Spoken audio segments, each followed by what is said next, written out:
It's another edition of Zero Block 30, and today we have 4 rounds in the magazine. Round number 1, it's time to update the safety brief because the Army is making soldiers light themselves on fire.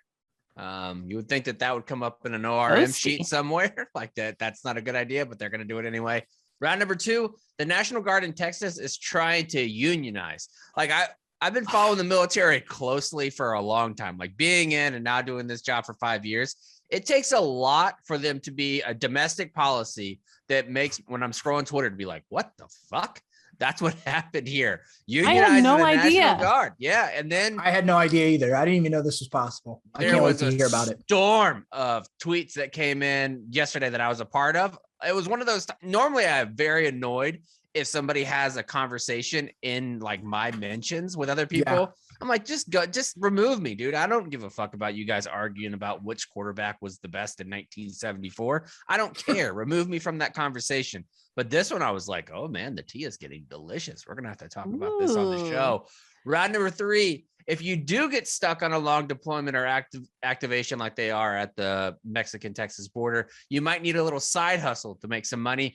We've got some great ideas that aren't all sexual favors. Let's be honest, though, over-the-pants HJs are still the best way to make money if you're living in the barracks. And finally, round number 4, our guy Kyle, who used to be the producer here, now he's working at Task and Purpose, he came up with a list of what he believes are the dumbest rules in the military, and we're going to judge them and tell Kyle to go fuck himself. And all that is going to be brought to you by our good friends at Whistle Pig. If you haven't tried it yet, what the fuck are you waiting for? Whistle Pig distillers at Whistle Pig Whiskey have cut loose on this canned cocktail. They have it in a better can than all those other ones that are going to be like your little 8 ounce, 10 ounces. No, these are 12 ounces and it's 8% alcohol by volume. It's not bitch made, but it is made with 100% estate grown rye from the Whistle Pig farm. Who knew you could innovate rye in so many different ways? Yes, Catherine, I see that. I have a confession to make. Go ahead. Right before this show that we are recording at 1:00 on a Thursday. Shotgun and blackberries, right? The fresh ginger lime. I had a can of the 8% fresh ginger lime. I did Friday night pints and we were all drinking our Whistle Pigs and I had a can and I got to tell you, it was just a delight. It was an ice cold too. It's so rare when you do Friday night pints to get a cold drink. Yeah, it's usually the cans lukewarm. were just ice cold. They had like the frost on the outside, and I said, you know what? And they are crispy too. Like when you have a canned cocktail, sometimes it can feel thick, like almost like when I have brownie throat. That's not. That's not what happens here at all. And if you want to experience that light, crisp, and delicious flavor that Kate's talking about, just go to piggybackcraftcocktail.com for more info, or you could just get your box in a store. All right. So it's been a long week. I don't know what's going on, but I feel like this has been a long week. One, because Ukraine, Russia's still going on. Oh, yeah. Those motherfuckers today hit a kindergarten. What? The Russians, they launched artillery strike and it hit a kindergarten. Luckily, the kindergartners were okay. None of the kindergartners were hurt, but 2 of the teachers were hurt. And you could see the spot on the building where it hit. Russia saying, oh, it's not us, or it was accidental, we didn't mean it. Dude, nobody fucking believes you when you're constantly putting forces on the border and they're playing like international, I'm not touching you. It's like when they shot that plane down with all those innocent people on it, you know? It's insane. Yeah, this is like thank God no kids were killed. You see those videos of the kid who's got chocolate all over his face. Like, did you eat the cake? Like, no, not me. No. It's like, Jesus, what the hell? Where else would this artillery have come from? They're just shooting artillery on themselves? Of course not. It was Russia. And luckily, we have a little bit of an agreement that's taken place this morning, too. Yeah. Just a quick update with the UK, Poland, and Ukraine are all teaming up to have an alliance of sort. Why? We're not in that. If you're not going to be involved with one of the major evil superpowers in the world, which Russia and I would say China definitely are, what's the point of being a superpower? If you can't throw your big old dick somewhere whenever you absolutely need to, and I'm not saying I want to be involved. Do we absolutely need to, though? I think so. Based on the numbers of what the generals and what U.S. intel has said of how many deaths and like how many deaths would happen if Russia actually did invade Ukraine, it would be catastrophic. And I feel like there's a line in the sand where if you're the superpower of the world, you cannot allow that to happen. And I don't know where. If you look at the countries all over the world, there's people getting there's genocide, there's stuff happening everywhere. Why this? Like, why this? Right. And I mean, that's a fucked up question, no, but it's a question. it is. And I people- understand where you're coming from, Kate. And it really is one of those things that even in my brain, when I think about these issues, I essentially play volley with the tennis ball of logic in my brain with it. Like where I say, I don't want American troops on the front lines here. I don't want us to be involved in that. But I also look at it, like we have these lines on a map that we made up that makes humanity different based on the lines that they live behind. And you're like, why does that matter when these people are humans? Like these people that are going to get slaughtered in Ukraine are human beings just like an American is. What's the difference just because of where their passport says they're from? Yeah. It's a situation, chaps. I think what you're saying too is it's like, if not us, then who? Like if we don't step in, who would? I'm just maybe devil's advocating here, but also James, but like why are we the world police question then? Like what does it have to do with our national interest? Like say Russia did take over Ukraine, how would it affect me sitting here on my lazy boy at home? Would I know the difference or not? Whether we have American troops dying there or not, would it make? And I understand what you're saying, and I think that argument's valid, but I also think that there's some validity in that I don't give a shit about how it affects you at home. Like the fact that it doesn't affect, like the Flint water situation didn't affect me in Texas at all. But as a human being, I should care about what people in Flint, Michigan are drinking. And you do, because that's but the American public at large who's tired of 20 years at war, they're going to be asking that question and wanting a solid answer. And there is no I'm just saying, answer. I don't know what the answer is. This answer here, like because of the way the politics are now, and this is not a surprise to anybody. If Biden drew a line in the sand and was like, Russia, if you stay 1 minute later, we're going to bomb the fucking shit out of you. Half of American politics would be like, that's the wrong move. If Biden was like, look, this has nothing to do with us at all. We're not going to have any American involvement. We're not going to risk one American life. Half of American politics is like, absolutely not. This is fucked up. How can we do this? There is no right or wrong answer, which we're going to get into in round number 2 as well. So, but I do think there's also precedent, right? Because for how many decades and hundreds of years now, maybe not hundreds, but decades at least, have we inserted ourselves, whether rightly or wrongly, we've inserted ourselves in foreign issues. So now that expectation, I think, is there on a lot of people's parts, looking at America like, are you guys going to do anything? Are you just going to stand there? Are you going to do something? What's up? And I really feel like now, like back in the day, like decades past, I think that you had less reason for American intervention, like whenever we actually did it, except for issues like World War I and World War II, but like other smaller conflicts that we've gotten involved in probably didn't affect us as much as now. But when you're talking Russia, Ukraine, and Western Europe and how that affects, that's a global issue. Like you're talking national security, China teaming up with Russia. There's so many issues that go into what's going on. It's not just what's happening in Ukraine. There is no good answer, really, and we're definitely not going to fucking come up with it. Yeah, don't come here for the right answer that you can then go tell at the bar later on with your friends. But I do think, chaps, I agree with you that I think a lot of dominoes could potentially fall. It's not necessarily just Russia and Ukraine. It's what are the implications if X happens? Well, it's Russia and Ukraine. Like how does America respond? How does England respond? Right. Does China look at that and say, well, now we're going to go take Taiwan? Like is that type of thing. And here's why we should care, according to this thing. I had to Google it. I'm like, well, I genuinely don't know. Was it another Reddit user? It was a Reddit user. Did you look up Silver Tongue 69? Bonerbuds 89 is. I love her takes. If they took over the Ukraine, the Black Sea would become a Russian lake. It would all be Russia's. Second, it would seriously question the willingness of the U.S., the European Union, and NATO to defend other NATO Eastern members. Okay, you didn't look out for us. What are you going to do? It's sending a signal to Russia, like you're not going to do shit if Russia keeps going. It would add Ukraine's 45 million people and heavy industrial base to Russia's, and it would send a devastating signal to China and other predators about Western weakness, especially after America's ignominious retreat from Afghanistan. But my thing is, like, it sounds like it'd be another proxy war with Russia through Ukraine. We've done that in Afghanistan already. And that worked out horribly. I think that, and I've been reading a lot about this, like from European members of like their defense groups and trying to figure it out and like how I actually feel about it. Yeah. The truth of the matter is I really don't know because of the way that we're educated in America and really a lot of the major countries around the world, you're taught to really view things through the lens of the superpower. So even in this conflict, in America, we're not viewing it through the lens of Americans. We're viewing it through the lens of Russia and what Russia could do thereafter. We look at conflicts with China and what China could do in China thereafter. We don't look at Ukraine as its own sovereign state. We don't look at Kiev as being sovereign whenever it was taken from Ukraine. Like we don't look at those, not Kiev, I'm sorry, Crimea. We don't look at those things through the lens of those people. We look at through the lens of the superpower, and somehow we have to stop that in order to really value humanity as a whole. Well, I think that's where what I was saying earlier about that precedent, you have to erase decades of precedent to get the American public and our leadership to think that way.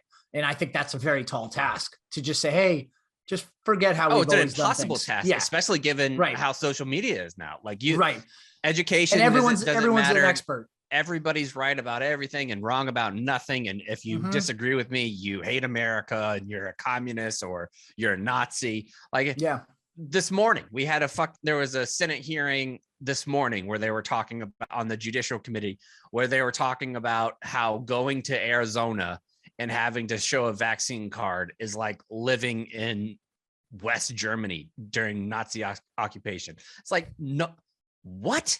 The fact that the most serious people in our government and senators on the Judicial Committee, they have a pretty tall task because those are lifetime appointments a lot of the way. And saying that that's the same thing as Nazi Germany, what the fuck are we even doing? Like, no, it's ridiculous. Speaking of hearings, did you see that Secretary of State Blinken was at the UN this morning, and he basically said, Russia, if you want to, you can announce to the rest of the world that you're not going to do this. Send all your troops, send all your tanks, send all your planes, send them back home. So basically, he's just like, you get out. You can get out. Yeah. So, it's interesting because they said that really the only sanctions that would be effective towards Russia is Putin's relationship with these huge oil and gas oligarchs, essentially, and saying that those people are not allowed to go to France, England, Germany, the United States, or Canada ever again, any of their billionaires. And that one has Putin like, oh shit. Like, if the billionaires can't get the fuck out of Russia, maybe we should stop, because nobody wants to live in Russia. Like, if you're a billionaire from Russia, you're immediately not living in Russia anymore. Immediately no. Immediately no. We've seen what we needed to see. We're gonna go ahead and go. That's the same type of thing that happens when you get your skin burned up. I've never done any training that's like this. Fire training, I've been shot with like paintball guns, with the soap rounds. I've had OC spray. I've been tasered.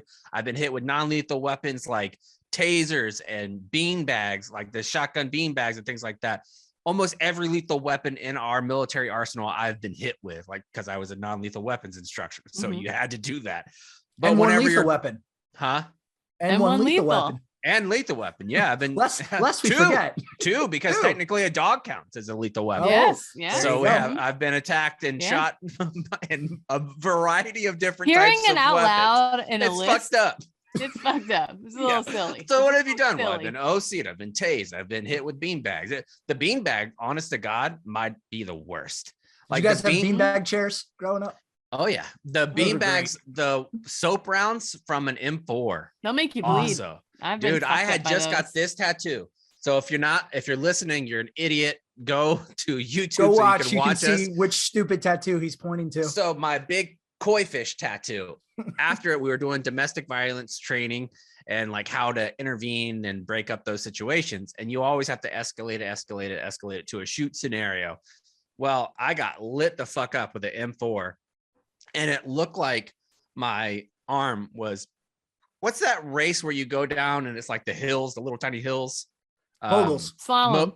Like moguls. Yeah, mogul mogul. slalom. Like, that's what my arm looked like as one of those downhill ski races, because it was just a bloody, fishy, soapy mess is essentially what it was. That's the kind of the thing that's going on with this army training. And in fact, I'm kind of, as I think about it, there is something awesome about going through training that sucks or hurts that you can explain years later.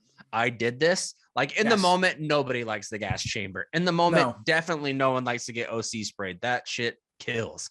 But after the fact, when you're watching other videos, like, oh yeah, I've done that before. That's not great. Yeah, you're at the bar. I've been in the gas chamber. It's no big deal. Whatever. And this might sound dumb. Go ahead. I've been in a few dangerous situations in my life that could have been really dangerous. And going through all that stuff, maybe I'm crazy, but like, I swear that going through stuff like that was the reason I was able to be like, slow down your brain for a second, think about it, stay calm, and figure this out. Like, I don't know. I feel like absolutely going through that shit taught you to stay calm when shit was really going wrong. And like, it really does make a difference. It's very beneficial in certain areas. Yeah. My older daughter had a seizure on the first day of school, probably 6th or 7th grade she was in. Mm-hmm. And she immediately fell down, like standing in front of the washer and dryer, Cash's spot. So be careful. Like she laid down on the ground. My wife is like freaking out, like, what do we do? What do we do? And I'm calm and just relax. Let's go give her some space and assess the situation calmly. And she's like, it's always amazing how you can just be super calm in very stressful moments. Mm-hmm. Yeah. Like, whenever I talk to people a few, and it stinks. When they're transitioning out of the military, they're like, I don't know how to like tell people how this translates. And I'm like, you've been in combat, right? And I'm like, yeah, well, tell them you are very capable of staying calm under pressure, because there's a ton of people who work in corporate America. When something hits the fan, they lose their head. And that's such a rare attribute, I think, in today's day and age. Yeah. Mm-hmm. So these whoever goes through this next training is going to be set for life. You lucky soldiers. They're going to burn it up. Yeah. Yeah. So the military loves euphemisms like removed from battlefield or surgical strikes. And this campaign has turned a corner. We've heard that in Afghanistan over and over, but few of them are as perfect as fire phobia training, which is a harmless little phrase for lighting yourself on fire. No thanks. At least that's what happened Friday in Hold on, before Germany. We keep going on the training, lighting yourself on fire. Of all the different protests you could do, buddy, count me the fuck out of this one. Yep. Yeah. There's not going to be anything that gets bad enough where I'll be like, it's going to help if I set myself ablaze. Yeah. Like that, I'm just not doing it. No. Who were those? What were they? Monks who lit themselves on fire a long time ago? The Tibetan monks. Yeah. What that accomplished? Well, here we are talking about them a long time. Well, I mean, I didn't feel like it accomplished a lot because it went pretty viral. And it accomplished a lot. They actually got what they wanted, from the government. And all it took was third-degree burns all over 80% of their body. Was death, some of them died. Death. Mm-hmm. So the National Guard, the Kentucky National Guard, is over in Germany getting molotov cocktails thrown at them. The purpose of the training is to help better prepare our soldiers in the event that any type of flammable material is deployed against us in a crowd setting, said Sergeant Matthew Joseph, infantryman assigned with the Guard. In other words, the training was meant to get troops ready for when rioters throw burning stuff in their faces. Soldiers from Slovenia taught the guardsmen what to do in that situation. And the soldiers from Slovenia learned that at soccer matches, I think, after soccer matches there, exactly the hooligans. Right. The most challenging aspect of the training was overcoming the initial fear, but the Slovenian trainers were helpful in mitigating that fear, Joseph said. I'm going to say it, not shitting on infantrymen. Shout out to this gentleman for knowing the word mitigating. Yeah. Like, you don't hear that from grunts very often. I'm just saying. No. To be fair, this is Air Force, so there is no grunt. Okay, fair. The key, he said, is trusting your gear. Air Force rank, I put you up like 3 extra ranks. Oh wait, no, this is Army. This is Army. I thought it was National Army. Guard. Yeah, National Guard. Kentucky, no less. No, I'm not judging. Good. Anyway, being able to realize that you have gear and equipment that can help sustain you from those types of threats and learning how to use it, it's really valuable. A fellow soldier specialist, Daniel Sparks, echoed Joseph's view and shared some advice. It sounds like it was written by a company first sergeant. Your equipment works and you do what they tell you and everything turns out right. The press release did not share specific. I don't know, man. Like, what rank would you guys? First of all, if I'm going to trust anybody, it's going to be somebody from the Eastern Bloc about this. Like, I feel like somebody from Slovenia has some street cred on Molotov cocktail. Your ex-girlfriend threw one at you last Tuesday. Like, that's a normal thing. Yeah, that's a Tuesday, really. Right. Normal training, like battalion company level training, is going to be led for the most part, from my experiences, by like staff sergeants, E7s. Like E6s, E7s is going to lead most of this training. If I'm doing set myself on fire training, I want at least a first sergeant to be the staff NCO I see, because I don't want a master sergeant, because master sergeants typically don't give a fuck about their careers. I definitely don't want a fucking gunny. I definitely don't want some. I don't want a gunny, because you could be looking at like a 20-year gunny who has nothing to lose, and those people are just bad news. And you're on fire, and they're like, "Why don't you cry about it?" Right, exactly. And then a first sergeant would be like, "I want to be a sergeant major. I still got some career ambitions, but I've been around for a while, and I've been good at my job for a while." I feel like if you're going to set yourself on fire, you have to do it under the supervision of a first sergeant. And if that's not a recruiting slogan, I mean, if you're going to set yourself on fire, do it under the supervision of a first sergeant, put that on a t-shirt. That's good. That's good advice. But I can't help but think this training overall was concocted by a bunch of V4s. Oh, they're just bored, and they just wanted to ask to see if it was okay. Right, this has been done in smoke pits. First sergeant, can we set ourselves on fire? Yeah, just come up with a safety protocol and safety brief before it. Well, it turns out we've been doing this for a while. There's a 2013 video showing Portuguese soldiers throwing Molotov cocktails on the ground and teaching Italian and Polish soldiers. I wouldn't trust them nearly as much. Portuguese, you stick the fucking chorizo. You don't know anything about setting yourself on fire. Yeah, I feel like the Portuguese, I'm telling you, I feel like the Portuguese as a country, as a person, as a people, are very laid back, and they don't have their head in the right place to do training. Oh yeah, so I would think that they'd be watching the Slovenians, and the Portuguese folks are just sitting there sipping on fucking sangria while everybody else is setting themselves on fire. Absolutely, they have not a carrier in the world. Kate, why do you feel that? We need to suss this out a little bit. Kate, why do you feel the need to defend the Portuguese? I think because they've been in Mozambique, Germany, East Africa, Northern Rhodesia, off the top of my head. Old Google head ass Kate. Off the top of my head. They've been in wars and fighting for their liberation. The Portuguese haven't fought anything serious since people were doing battle in wooden ships. I don't need to hear anything from them. I'm just saying, I feel like they know. They had a second-rate armada then too. Yeah, seriously. If you do get one, Portuguese armada is never an answer on Jeopardy, ever. Nope. It's always the Spanish armada. Well, hopefully soon. Yeah. Anyway, shout out to any of those Portuguese soldiers that are listening. I just hope they're not listening. I don't want to lose. All right, keep going, Kate. I'm sorry. I just feel like there's better ways to do this type of training without actually, throwing. Molotov I disagree totally. If you can't simulate fire, I don't feel that doesn't put asses in the seats. And staying calm during that when you're starting to feel hot. As long as they kept their feet moving high and fast, the troops seemed to come through it all right, though perhaps a little rattled. You feel fire in all of your body, said one soldier in the video, in your legs, in your arms, in your face, everywhere. It's fire. You feel hot. Yes, you certainly do. Soldiers from the North Carolina. I wish we had that actual, because that's coming from a Kentucky National Guard member. So, Kate, do your typical Southern voice, because I feel like the way that you sounded with your Pennsylvania accent doesn't slap exactly the same as specialists from Louisville, Kentucky. You feel fire all in your body, in your legs, your arms, and your legs, and your arms, your face. Everywhere it's fire. You feel hot. You feel fire. Hot. It's fire. It's fire. You know what I mean? It's fire. Yeah. There. I would take the most country one of my privates and be like, brief to the battalion what just happened.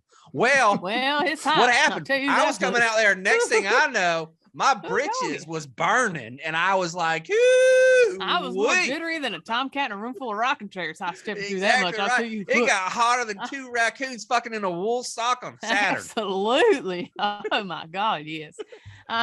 Yes. It's hot. I like when we used to training, I used to get the brass burns, and they teach you like you can hear fried chicken in my britches.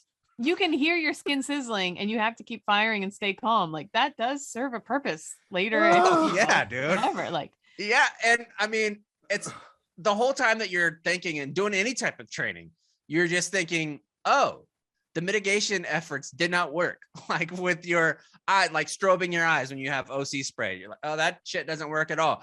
If you feel like you're on fire, when you look down and see that you're on fire, that would be terrifying. Panic is the immediate. Right. I was just going to say, it's very counterintuitive to not react to being on fire. I was talking to a stuntman one time who had experience getting lit on fire. And he said the hardest thing is just trusting that one, the fire retardant clothes that you're wearing are effective. And two, that there are people nearby with fire extinguishers ready to put you out at a moment's notice. But you could tell yourself that in your brain 1,200 times, but that first time that you're on fire, you still go to like fight or flight mode. Oh yeah. And if I'm one of the put people out, all my buddies, they're burning a little bit extra. I'm just giving them a little ribbon. Like all my pals, you're burning a little bit more. Put it out. Oh, well, I can't hear you. Sorry. Speak up a little louder. Okay. That's how I got the name Kentucky Fried Chaps. Right. Exactly. I'm lighting my friends up. No doubt about it. Side note, history of the Molotov cocktail. Fascist Spanish troops first used them against their Soviet-backed foes in the Spanish Civil War between 1936 and 1939.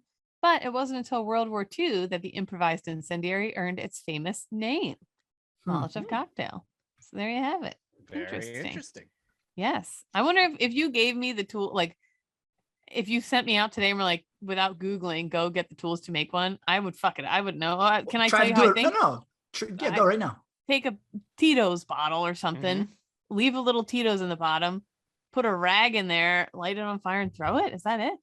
Yeah, that's basically it. Essentially, I mean, I think it works better if you douse the whole rag in the liquid. But what happens is when the glass shatters and the liquid goes everywhere, plumes. It goes and catches on fire. Oh, you put gas. You put like Gasoline. a napalm-like mixture, motor oil, petrol. Yeah, it's not just vodka. It'd be like gasoline or like fucking propane or something. If it was a Thursday, I'd put a little marg in there, a little margarita. That'd be sweet. Yeah, have a little thirsty Thursday. Mm-hmm. That would be nice.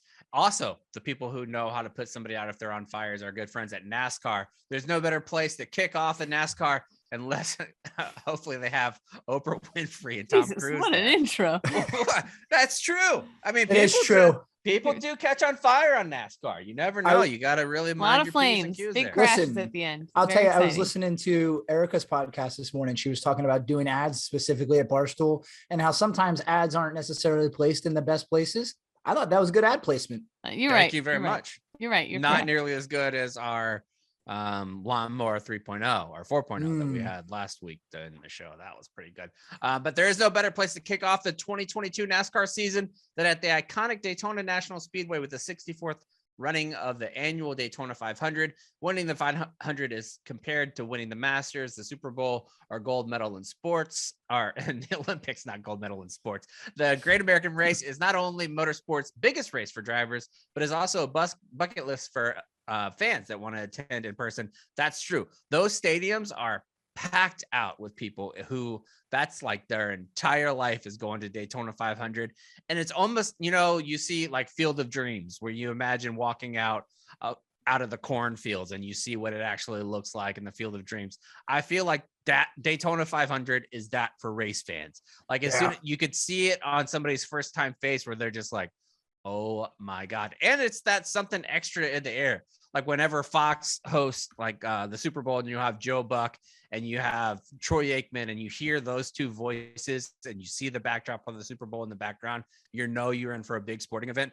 That's exactly what happens here. You hear the announcers, it's the big one, that they're super pumped. Everybody's pumped. It's going to be great. They're going to be country music like Luke Combs, or who's going to get the party started. Make sure that you're checking that out and go and watch the Daytona 500 Sunday, February 20th at 2:30 Eastern time on Fox. Let's move on to round number 2. This is a story that came from the National Guard about how they're going to try to unionize. But Kate, you got a message before we get going with that, right?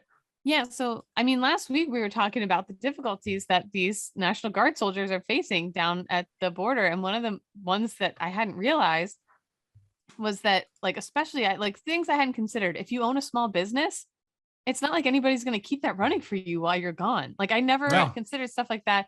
Anyway, I started to get messages from people in the National Guard across the country telling me like, well, here's some other things to think about too.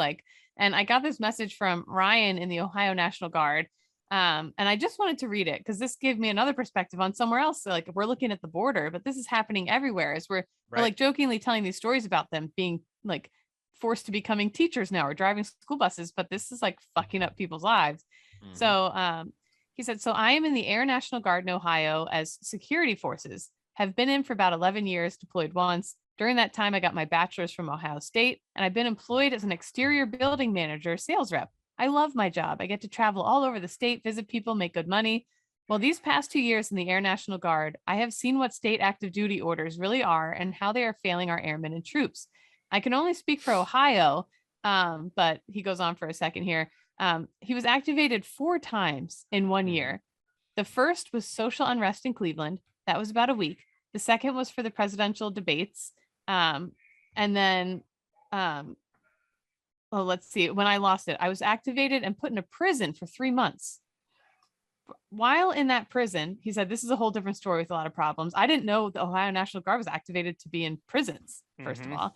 While in the prisons, I was activated to go to the state capitol for the presidential inauguration. So it was a crazy year. Here's some of the problems of state active duty orders. You are being paid with a 1099, which basically means you're being paid like an independent contractor. You're getting no taxes taken out, and it's usually less money to what your active duty pay rank should be. So young airmen and soldiers have no clue what this means, and they don't realize they need to set some of that money aside for their taxes. And that's a failure of leadership. Yes. And it's not necessarily even the leadership's fault. It's the fault of people who should know and don't disseminate that information. Like, because if you are an E6, E7, O2, O3, O4, and you've never done this, you don't know it. Like, people, anyone who says that's actually the member, who says that they understand their pay and where their pay comes from, is either in the 0.5% of all military members as far as intelligence goes, or a fucking liar. Nobody knows. Like, when you go to Iraq or Afghanistan, you go on a deployment, you look at your paycheck, there's no shot you know what hazardous duty pay is, imminent danger pay, deployment pay, separation pay, your regular pay, your fucking BAH, your OCONUS. You just see a bigger number, and you're like, all oh, these okay, things, cool. you're just like, oh, this is what I get paid. Because why in the world at 22 years old would you think the largest employer in the country, who's not Walmart, would get it wrong? Part 2, and this blew my mind. I had no idea that my mind couldn't even fathom it because it's so fucked up. Part 2, he says, if I would get hurt on state active duty orders, I am not covered under TRICARE. I would have to file a workers' comp. And so there are civilian listeners that you might not know, TRICARE is the military version of medical insurance. So if you normally go with what Blue Cross Blue Shield, TRICARE is what it is for military members. So you wouldn't get that if you got hurt. These injuries would not even go to my VA disability. So basically, let's just say someone gets hit with you're in Cleveland, a riot pops off, you get hit with a Molotov cocktail and you go blind. That would not be covered by any military health organization, and it would not go to any VA claims. So even if you're suffering from something that happened to you while you're activated, the rest of your life, it doesn't go to your VA claims. Then you could even get kicked out of the military. And these aren't just hypotheticals, Kate, because I got a message that kind of goes along with what you're saying. And it says, hi, chaps. I'm an Air Guard medic who does medical case management. I recently had a member who was found unfit for service after going through a med board, which is where they decide if you could say it or not, when he was injured on state active duty. As a result, he's going to get no sort of medical retirement benefits, even though he was involuntarily called into service. To make matters worse, he works full time at the Guard base, so will also be out of that job since he won't be retained, since he'll be unfit for duty. Unionizing these troops on the border, it would be huge because it would give them essentially more rights than they have. I've advised him to call his congressperson or at least file an IG complaint, but this case bothers me every day. He actually has a formal court hearing coming up soon where they'll have a chance to appeal it. I'm hoping they'll find him fit for duty. He's planning on retiring soon anyway. But if the court rules him unfit for duty, he'll be out process in less than 30 days. He's about a year away from retirement, which is the real kicker. He's served almost 19 years to this point, and they could decide just to let him go with nothing. And you know what the worst part is? In my heart, I feel like that's what's the fuck's going to happen to him. Yeah. Unfortunately, I feel like in my heart, unfortunately, and all it takes is one person to just read that and be like, all right, come on, we can fudge this a little. And I get it. You're like, oh, you fudge it for one person, you got to fudge it for 1,000.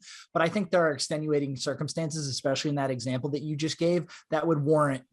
Well, I think it shows that the whole system is fucked. It's the whole system's fucked and wrong, and it needs to change. Like that is, and you think you're serving your country and your state and that's what happens to you. It's insane. So I didn't even know that these troops had I didn't even consider unionizing a possibility, but I hope they fucking all do, because this is insane. That's crazy. Yeah. And so that's what's basically going on, because you have these, not just here in Texas, but all across. And recently, at the Yale Law School, they have a veterans court or a veterans case management thing that they do at Yale.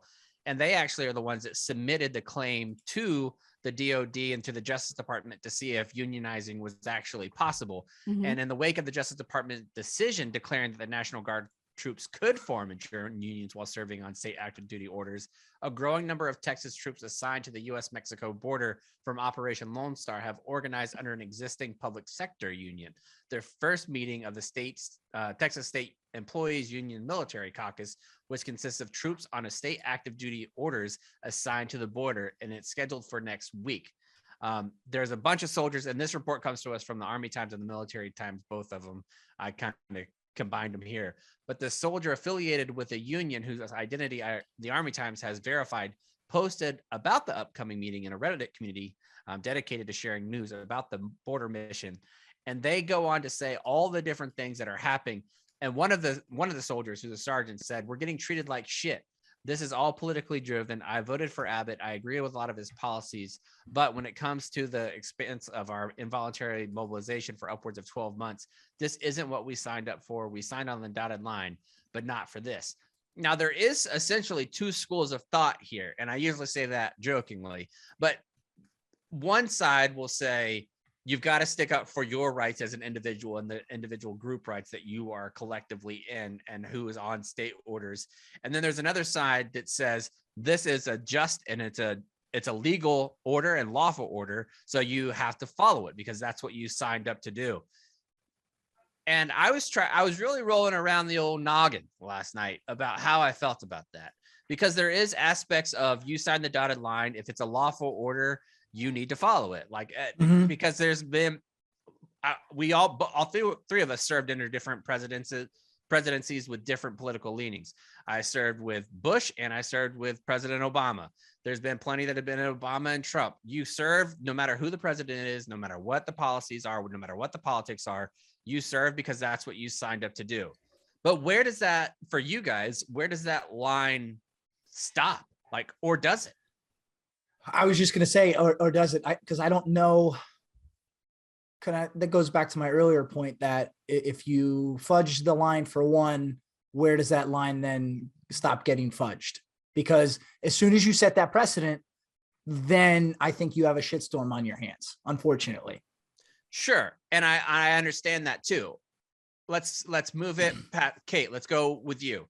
Cons, you're getting married soon. You'll be having the kids and things like that. But let's go with Kate, for example, with Cash. If you got assigned border mission deployment 10 months, let's say 10 months that you're there, you're away from your kid, you're doing all these different things, and it's a mission that's like this, that looks totally political. How do you think you would respond? I would want the fuck out. I have no backbone, so I'd probably just be like, fuck, I'm fucked. But I'd like to think that I would dissent. And I think, like, not only, I feel like it's an obligation of leaders to see, like, they're talking about more than 1,000 troops facing pay issues, families struggling, many being forced to stay on the missions while their families are in financial and security peril.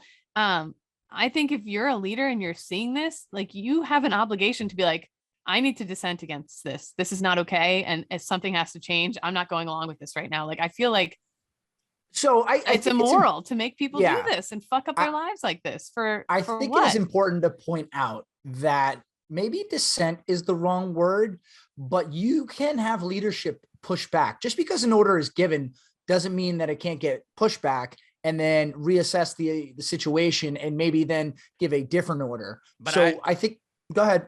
I feel like that we're kind of looking at it from a lens that forgets what it's like to be on active duty too. No, I understand. Like I said, I would complain, but like, I wouldn't do anything about it. The governor or the commander in chief. When like, if you're talking about presidential governor orders, I like, from a small unit leadership position, what do you do here? Because the line in the sand can't be that troops feel like that this deployment is worthless or pointless, because how many times does that happen? That shit happens all the time. Troops don't know, like junior level troops. We don't have any idea. Even like us, when we talk about what's going on in Afghanistan or Iraq, really theater specific and theater scope ideas, we had zero clue. So what we thought might have been pointless while we were sitting at a dam in Haditha might really be important. And we have no idea because we're not privy to the strategic levels of thinking that are behind it. So I don't really know where you draw the line here. I will say on this mission, looking around and seeing what's happening across the country, it's very clear that the National Guard is being politicized in a way possibly it hasn't been before. When you're dealing with not only unprecedented political strife in the country that's probably second only to like right after the Civil War and during Reconstruction to now, and you have the coronavirus on top of it. So you're dealing with political strife and a pandemic at the same time. People want to be around their families. Where do you go? I honest to God don't know.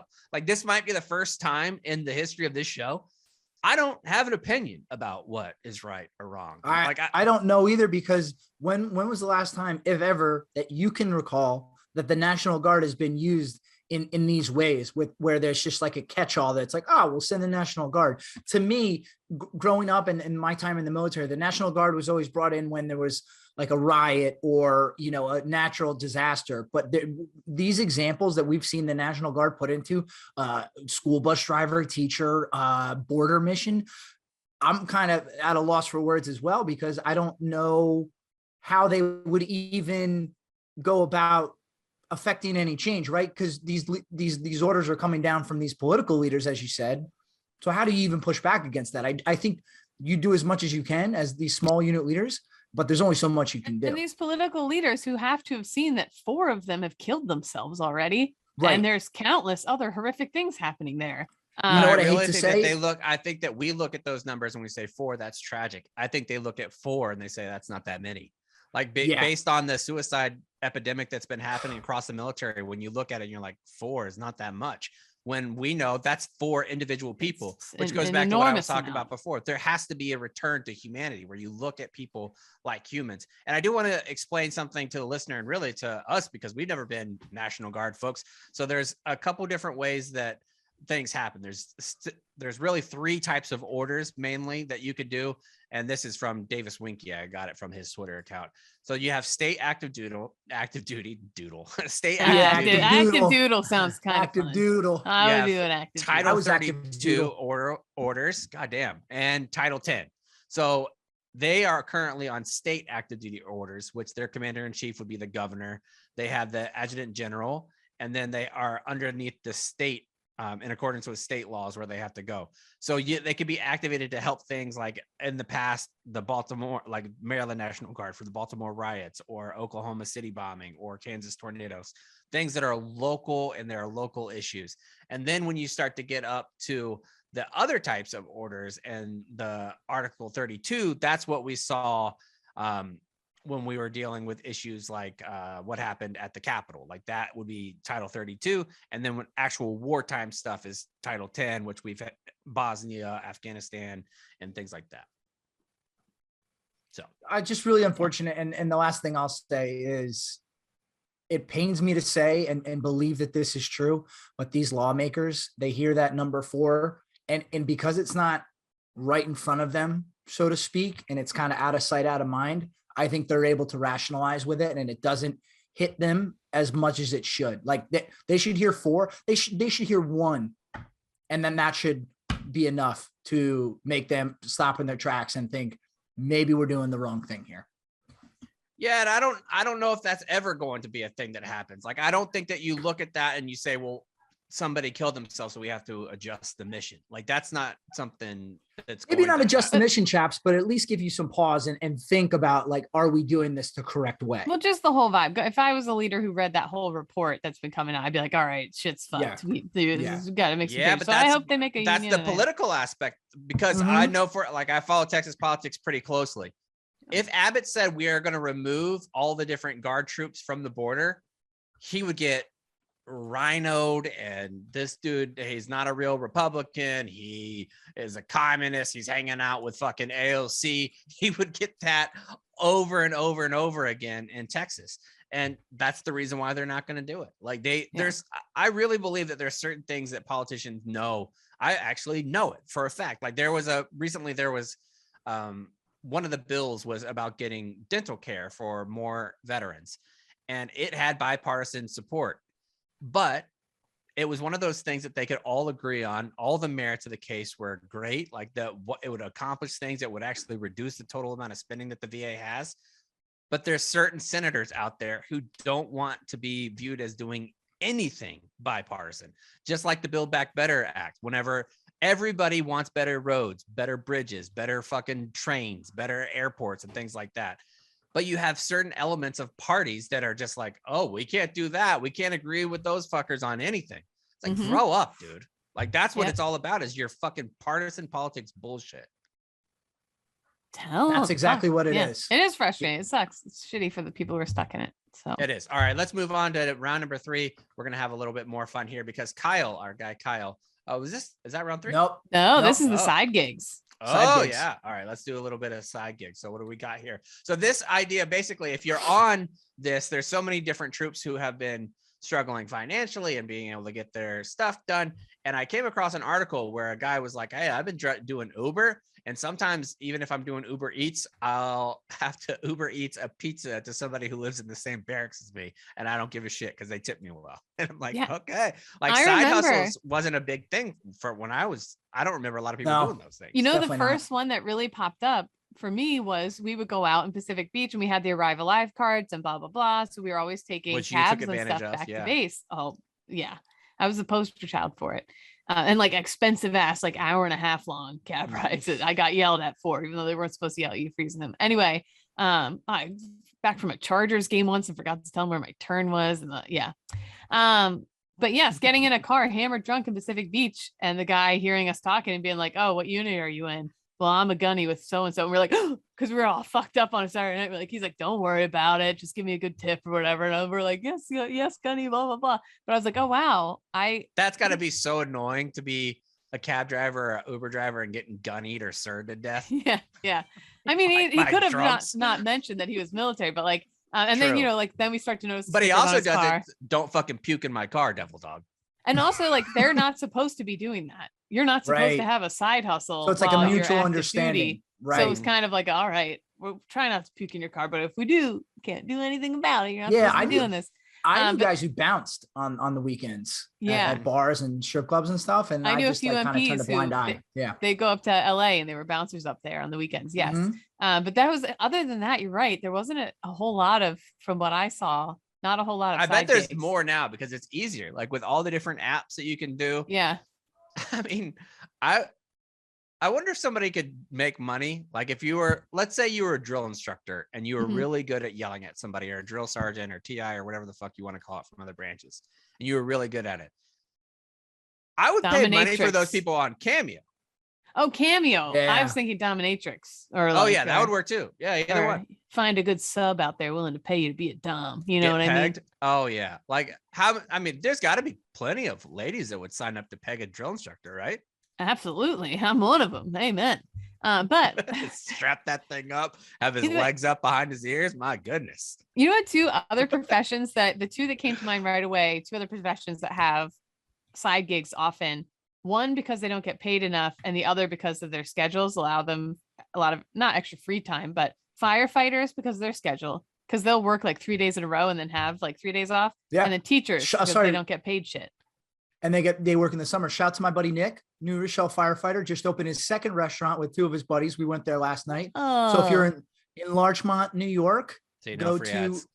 No free ads. A rule breaker. Unbelievable. I don't care. I'll help my friends anyway. It looked delicious. Company Chop House. Oh my God. We had these homemade chips with Wagyu brisket. It was unbelievable. Oh, here we go. Yeah, so go check those out.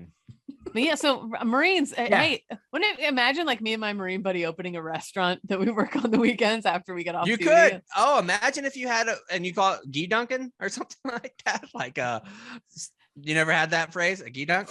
No. What? I think that might be an Air Force phrase, actually. Like that. That's what they would call like their little spots that you would sell, like where you would go into like a office room or whatever, where they'd have coffee and they would have little things that you could purchase for like 50 cents, $1. It was called a Gee Dunk.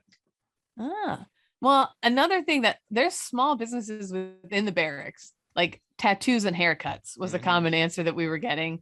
And then 2, if you're 21 in the barracks and there's people who aren't, okay, I'll go get you guys your booze. Give me some extra money. You basically run a beverage service. Reselling dip, especially if you're on deployment and you have a good amount, people are desperate. Any sort of nicotine resale. Feet pics, somebody said. Let's see. This guy, Lord of the Crease. I wanted to mention Great it name. because it's like, how do you get to the spot where you're this crazy? Like he says, seeing as this administration doesn't care about treason, anything goes. What did that even have to do with What? the question? Sir, this is a Wendy's. And I posted this at like 9 o'clock in the morning. How do you wake up? No, that's somebody who's constantly just annoyed. There's so many people that are like George Conway, for example, will do that. First, he'll roll out of bed at 5:45 and be like, "This motherfucker Trump." Like, immediately. It's like, give it a Yeah, minute. I don't By get the way, those people. Lord of the Crease. I thought it was a funny butt reference. it's a He's a hockey guy. Hockey goalie. Renting your house. That's a great didn't you one. do that? You rented out your house? Well, yeah, I had buddies living there while I was deployed, so they were paying rent. So I just was able to pay my mortgage and not come out of my pocket. Yeah, that's smart. This was before Airbnb, but Airbnb probably makes that even easier now if you don't even have buddies that are at the same post. Oh yeah. J. Pat Vice said, I sold a shower trailer to the Iraqi police in Ramadi for a couple $100 denarii and some soap chicken. Also sold broken SSE camera as well. Nice. Easy making money That in the land is of the the lawless. type of dude that you want to hang out with on a deployment. You He's do, got everything. though. Like, He's dude, remember in USB charger? Shawshank Redemption, the guy who could get you anything? Oh yeah. Yeah, Every unit has a red. Every unit has one. Oh, this is a good one too. Michael J. Mack said, doing other people's MCIs when you have a flash drive of answers and charging people's $20 in MCI, you make $140 for every 7. So that's brilliant. My higher ups used to make me do theirs for free. So I think we that's used to have it in Okinawa. We didn't have access to the online version, so you actually had to mail it in. We had one of our Marines make like a teacher's bubble sheet, like whenever you would have like the bubble chart and you would put it in and she could just go through and put out which one. But with the right answers. We did that with the MCIs, like where Nice. I was like, all right, you're going to go in and make all of them. And then everybody's MCIs got done in like 20 minutes. It was incredible. I definitely think it's easier these days though, but I also think like, I never understood, like, as long as they're not doing anything illegal, I don't think we should prohibit people from trying to make a little extra money, especially considering what we pay them. I bet you, because women are horny for troops and men too, for women and you. I bet you the OnlyFans market for some of these MILF folks is booming. You think so with it, putting their face out there? Yes. I think that was part of the lore of Heather Brooke. Yeah. But she wasn't in. I had a friend. The guy's dick she was sucking was. Okay, but that's different. You couldn't see his face. Oh, you could tell that it was base housing, and you could tell that he had an Eagle Globe and anchor tattoo. Yeah. And Marines are like, at least Marines, like usually pretty in shape, good haircuts, whatever. When I was in, one of my Marine buddies had another Marine buddy he was like out in San Diego and they're like, wow, you're really handsome. You're really fit. Why don't you come to this photo shoot? You might be a good fit for being a model. If you're a young troop and they're telling you could be a model, you're like, yes. Next thing you know, you're standing in front of Hollister with your shirt off. Yeah. Next thing he goes and they're like, awesome, cool. Let's do this shoot like this. Now maybe just take your shirt off. Do you mind doing a shot in boxers real quick? Do you mind just bending down, grabbing your ankles? Maybe we let this lady peg you real quick for a video. Like it escalated. He ended it's just real quick. It's just real quick. It's real quick.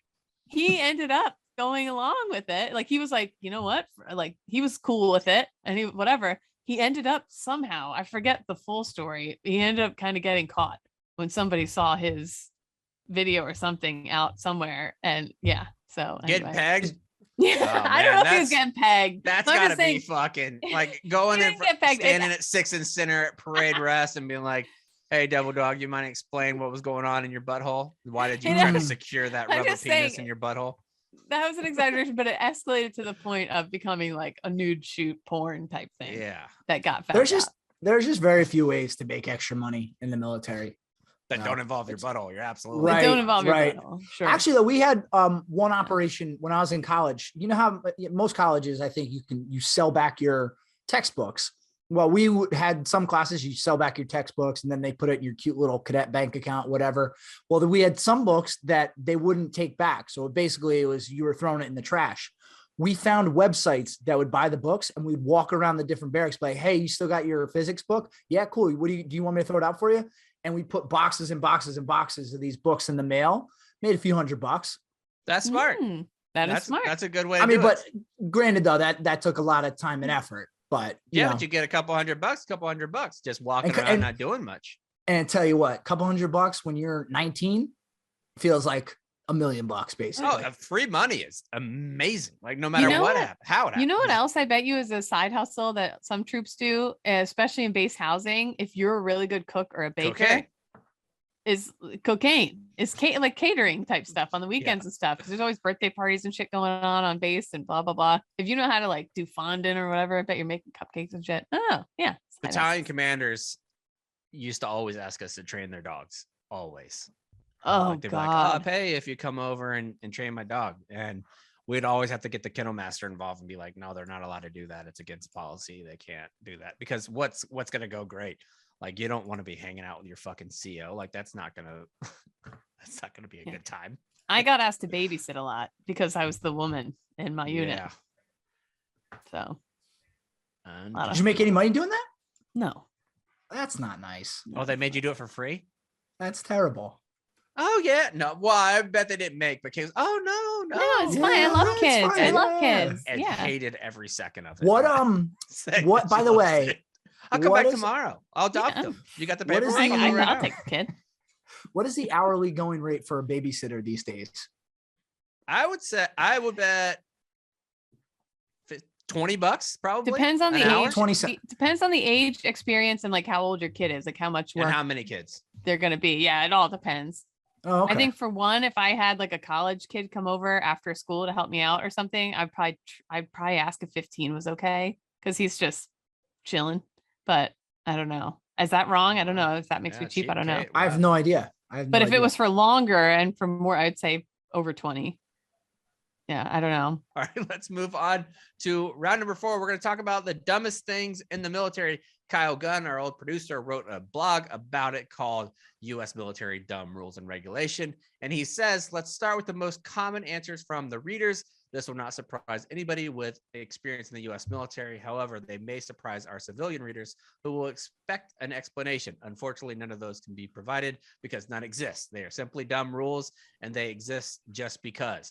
The first up, and I want to see if you guys would get rid of it or keep it.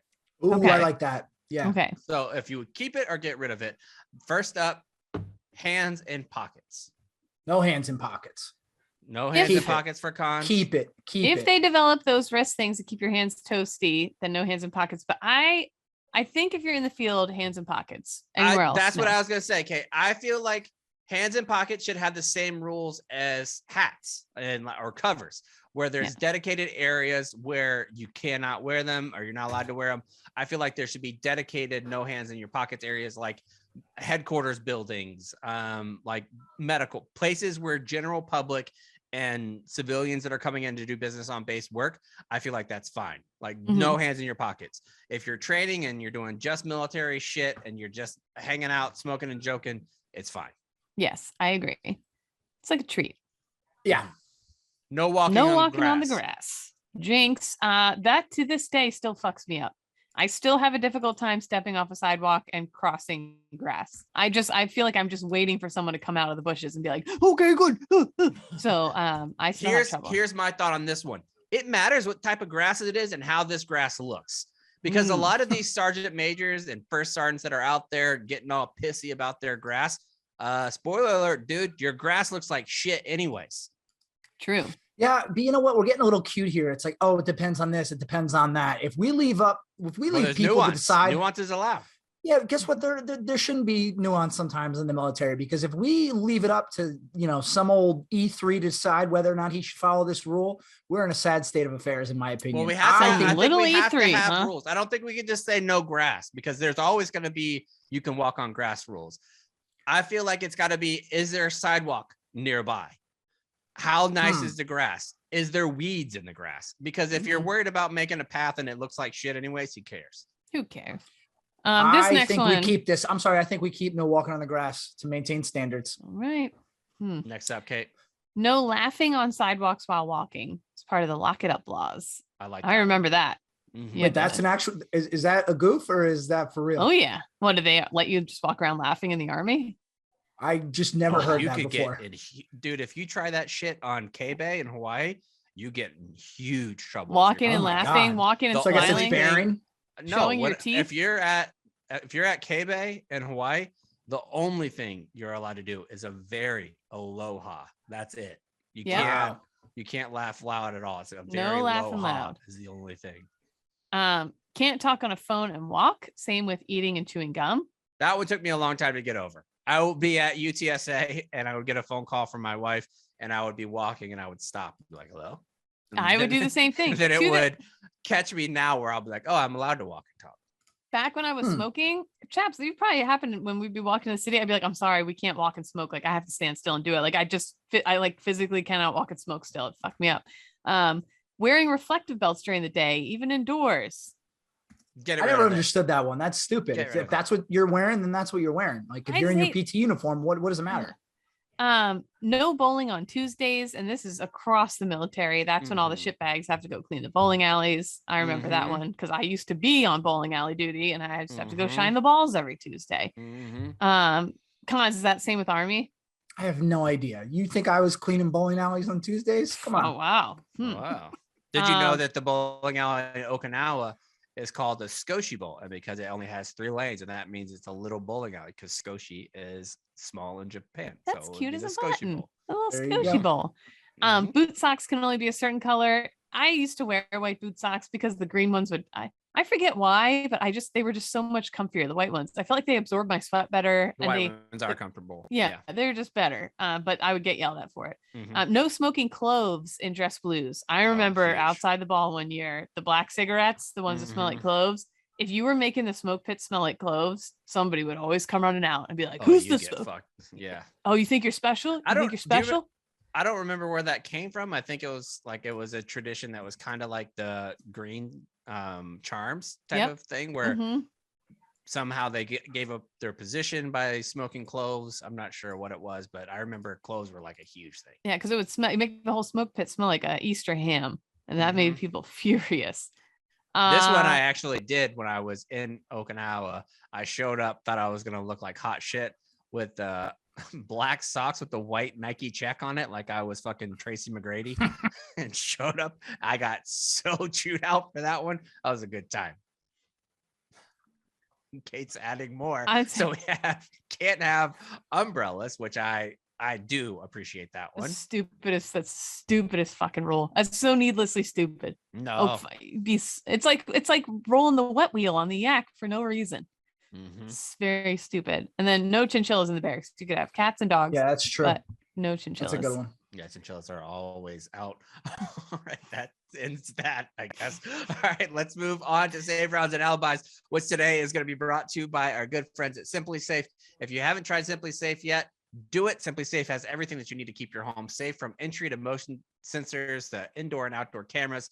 They have it monitored 24/7 by professionals ready to dispatch police, firefighters, and EMTs to your home. Simply Safe is less than $1 a day. You can set it up in around 30 minutes. There's no long-term contracts. Simply Safe is everybody's favorite security company, and I'm no exception. Setting up technology is normally a huge hassle, but with Simply Safe, I had my system up and running in no time at all. I sleep better at night knowing my family and I are protected all day and night with Simply Safe camera with the built-in spotlight night vision. As well, you can customize your perfect system for your home in just a few minutes at simplysafe.com/ZBT. Go today and claim the indoor free security camera plus 20% off with interactive monitoring. Go to simplysafe.com/ZBT. Let's do a little bit of Save Rounds and Alibis. Nicholas, we'll start with you. Yeah, so for my save round, just want to shout out the squad here for taking my back earlier today. So earlier, Captain Cons here took my back on Twitter, and Kate as well. I was in the radio room at Barstool HQ, going over a debate about whether or not Dottie Henson in the movie A League of Their Own dropped the ball on purpose. She did not drop the ball on purpose. She would never have done that. So I just wanted to put that out there, but really just comes back to the team. I don't really like the implication that Dottie is an integrity violator either. Thank you. Right. I didn't. Dottie had one speed. She had one speed. She wasn't going to give that up for her sister. So she exactly. And also, who's losing for their siblings? Right. I mean, that is a tale as old as you want to beat your siblings' brains in, like, and no matter what competitive thing you're doing. I mean, and also not to mention, like, why don't we give Kit a little credit? You know, like she was incapable of taking down Dottie. Very insulting. Did David not slay Goliath? I don't want to say it, but it was a very sexist take by Walker. Yeah. I agree. Well, what do you expect from him? 100%. Well, I just wanted to say, like, go back to the integrity thing. You know, even before I joined this podcast, like I felt that, you know, she did not drop the ball on purpose. But now, you know, I know about integrity even more so that I've been on ZBT. So just wanted to say thanks to the squad here for backing me up. Thank you so much. Yeah. No, thank you for backing us up. Yeah. Okay. I have a confession to make. Okay. Oh, I love Kate confessions. I made up a couple of those rules. Was it the chinchilla one? Is that the one that's not real? There's a couple in there. That one is real. There were several. You're right. That one is real, but other animals too. Also, fridge gate. Okay, the fridge doesn't come until the 26th. But I finally we had a couple warm days again. I plugged the fridge back in again. Now 3 times already. The fridge, it starts to get real loud. It's like, zzz, and then it dies. So anything you put in it, you get your hopes up that it's working again. Anything dies. It's now been working for like a day and a half. It's loud as hell, but it's working a little bit. So now I'm like, am I going to get in trouble that the fridge is working a little bit? But I don't trust that it's going to stay working long term. But for now, I am back in fridge land. You have battered Lance Corporal syndrome. Honest to God. Like, I don't know if I've ever said that phrase before, but you have this fear of getting in trouble for things that are not your fault that I think comes from years as being a junior troop. Like, you're like, oh shit, the Arizona Bowl got canceled. I hope they don't blame me for it. It's like, well, you're not responsible for COVID, Kate. So I don't think it's going to be your issue whatsoever. I feel guilty. I have a working fridge and freezer right now. It's not perfect, but it is working. So I feel bad. Who knows how long it's going to last. That's but for really now, something to complain about when you have Russian forces all along the border of Ukraine. True. Just want to keep that in mind. Also, I cut my bangs again last night. Yeah, I didn't want to say it. It's really bad. I hope you get your Babe Ruth baseball back. It's really bad. What a pull, chaps. What a pull. People joke and they're like, oh, the other times weren't so bad. This time it is bad. What I did was very bad this time. And someone messaged me, like you said, I have battered Lance Corporal syndrome. And they're like, Kate, it's a Marine thing. You're just doing barracks cuts still. I was like, oh my God, you're right. I'm just doing a barracks cut, man. I got bored. I had scissors. I did a barracks You've been cut. out like 10 years. You don't have to do this kind of stuff anymore. You can afford a haircut. Anyway. Kate's still eating fucking SpaghettiOs, crushing Mountain Dew, and eating beets. Finally, last note. I've gotten messages from a couple of... It is what you're doing. You essentially have the diet of somebody who's been on BCP and it's trying to get healthy, but you still live in the barracks. I have the diet of someone in the barracks who just doesn't have a kitchen, really. Right. Yeah. Like you cook everything in your fucking bathtub and like in your sink. And I had a can of soup last night with corn dumped in it. Anyway, all those added nutrients that you get from corn. Good thinking, Kate. Corn not healthy as a vegetable. Corn has 0 nutritional value. It's just calories. Nothing. And not even many calories. It's empty. No. What? Yeah, dude. Corn, look it up right now. While Cons is giving his saved round, I want you to do once like, he's done. I've been lied to my whole life. You need to brief the nutritional value of corn. Corn is nutritionally the worst. That is a fact. Excuse me, it's rich in vitamin C, dickheads. So take that. Enjoy your heart disease. Anything else going on in there? One other thought. Okay. No. One other thought. I've gotten a few messages recently from military spouses who listen to the show, and several of them have said, you know, they reach out because they're also a new mom, and that they're stationed very far away from home. One is in Japan, another is on the West Coast, thousands of miles from their family, and they're talking about how isolating it is. And how oftentimes there's not, because of COVID, there's not groups or meetups or whatever. And I just wanted to recognize how difficult of a job that is. It's really, really hard. And being isolated like that is really difficult. And I'm just sending anybody out there who's kind of in that boat, because I'm getting more and more messages of moms being like, man, oh man, having a tough time. And dads too, I'm sure, in certain cases too. So just thinking of you, that can be really difficult. And think too, if you're a junior troop and you just had a baby, make sure that you're looking into things like women, infant, and children, WIC, like they have those things on base. Even if you're in Japan, you still qualify for that. You can get some of those things. And you might think, oh, I don't need that. But having those little bit, like Cons was talking, the extra $500 in your pocket when you're that level, or really anytime, like why would you not take advantage of it? If you qualify for it and you pay your taxes, it's a program for you where they give you milk and cheese and veggies and things like that, so that you can help feed your family. I am all about military members using those programs if they're available to them.